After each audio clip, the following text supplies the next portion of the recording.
Today we are going to learn about rational and irrational numbers, which is the Unit 1 for Class 9. And we follow the textbook, ICSE textbook by R.S. Agarwal, that is by the Goyal brothers. So far, we have been learning about different kinds of numbers from the previous classes. Can you tell me what are the numbers that you have learned?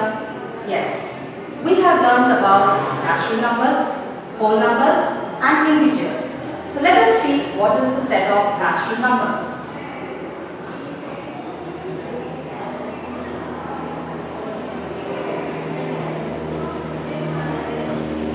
We know that the set of natural numbers is denoted by the letter n, and natural numbers begin from the number 1 and it goes on up to infinity. There is no largest natural number.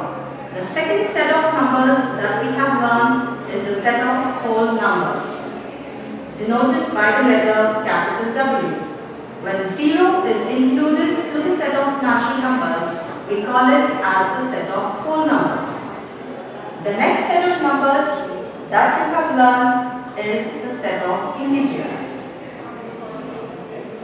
Integers is denoted by the letter Z. So can you tell me what are the set of integers? The negative numbers along with the set of whole numbers is called as a set of integers. So we are all familiar with these three kinds of the number system, that is the natural numbers, whole numbers and the set of integers. Now let us see what is a fraction.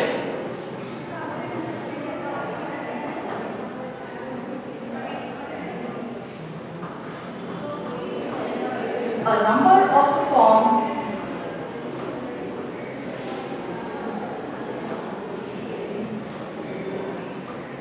A by B, where A and B belongs to natural numbers, is called a fraction.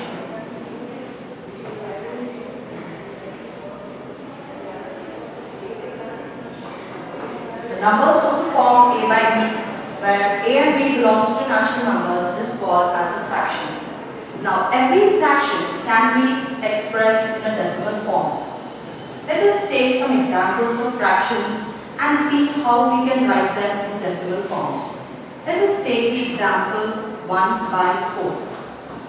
Let us divide the number 1 with 4. 4 does not divide 1 directly, so we take a decimal point and add a 0. 4 is divisible in 10 2 times, that is 4 2s are 8, and when we subtract we get the remainder as 0. Since we have added a decimal, we can add a 0 here. 4 5s are 20 and the remainder is 0.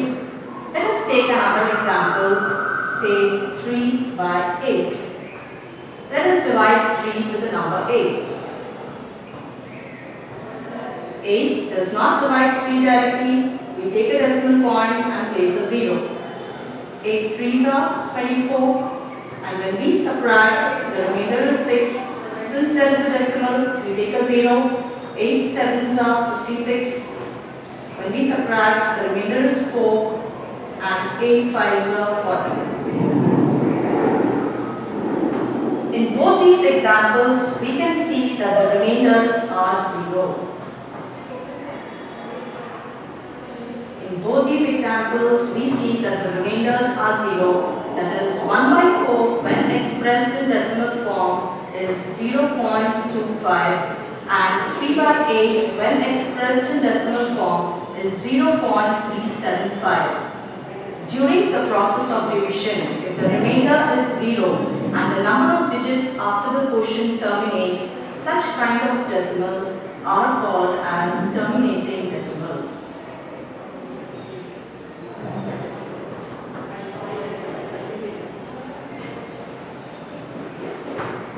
So, shall we recall what is the terminating decimal?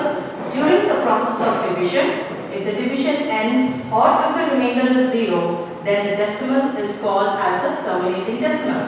Now let us see what is a non-terminating decimal. Let us take the example 1 by 3. Let us divide the number 1 with 3.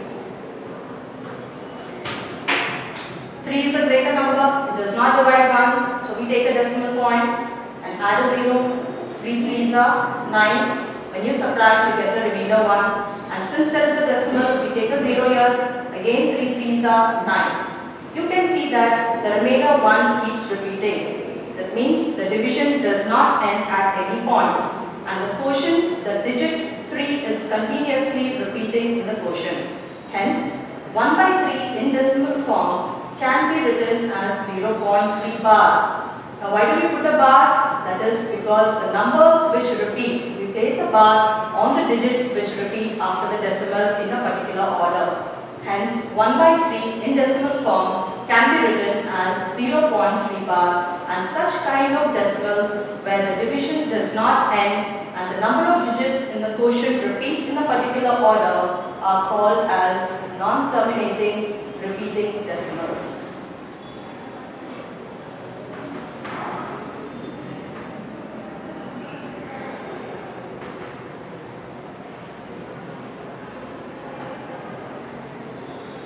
So we have learned two important topics. What is a terminating decimal and what is a non-terminating decimal. During the process of division, if the division ends, if the remainder is 0, we call the decimal as a terminating decimal. And during the process of division, if the remainder is not 0 and the quotient repeats in a particular order, we call it as a non-terminating repeating decimal. Now given a fraction, can we decide whether it's a terminating or a non-terminating decimal without division? Yes, we can. Let us see how we can decide whether a fraction is terminating or non-terminating without actual division. Let us take a fraction 11 by 20. So can you tell me whether this will be terminating or non-terminating? We have a definition for it. That is, if a fraction is of the form p by q,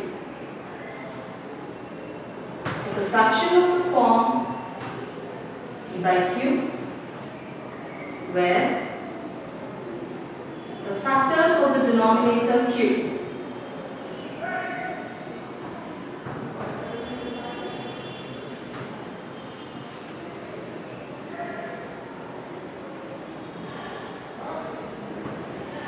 are expressed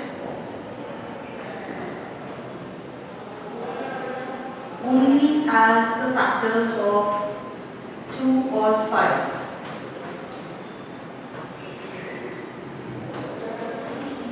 Then it is a terminating decimal.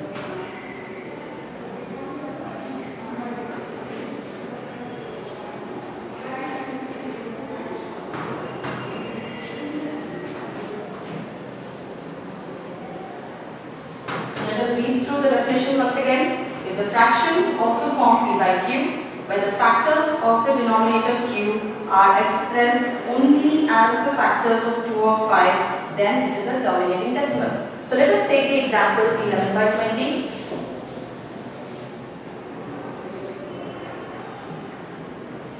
The first step is find the HCF of 11 and 20. What is the HCF of 11 and 20? Is there any number other than 1 which divides both 11 and 20? There is no number other than 1 which divides both 11 and 20. Hence the HCF of 11 and 20 is 1. If the HCF is 1, that means the fraction has to be in its simplest form. Only if the HCF is 1, we proceed to the second step. What is the second step? We find the factors of the denominator 20. Find the factors of the denominator. That is 20. So what are the factors of 20? 20 can be written as 2 square into 5 to the power of 1. 2 square is 4. 4 into 5 is 20. So we have expressed the denominator as the factors of 2 and 5 only. That is what our definition says, that the fraction should be expressed as the factors of 2 or 5 only. So since 20 is written as 2 square into 5 to the power of 1, we can conclude that 11 by 20 is a terminating decimal.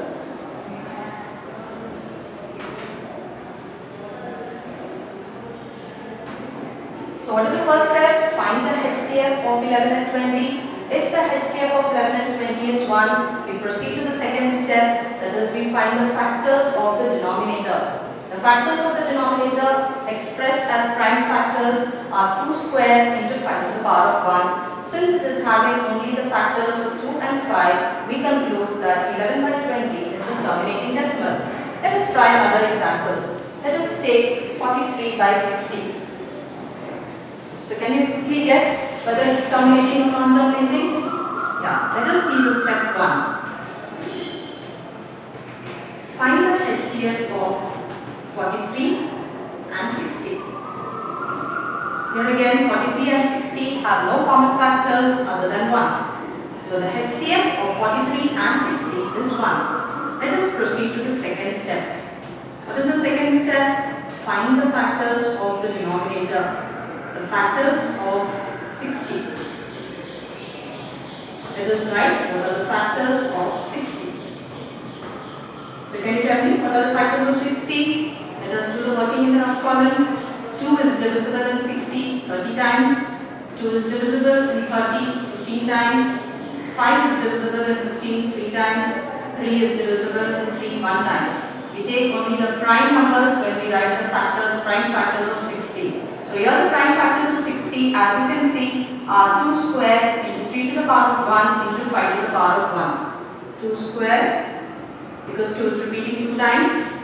2 square into 3 to the power of 1 into 5 to the power of 1. So does these factors satisfy the definition which we have just learned? It does not satisfy because the factors of 60 include the factor 3. Hence we conclude that 43 by 60 is not a terminating decimal.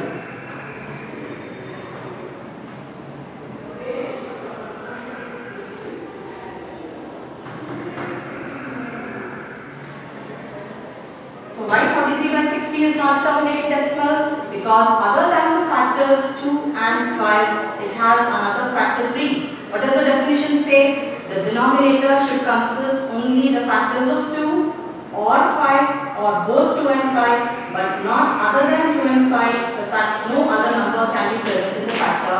Hence 43 by 60 is not a terminating decimal.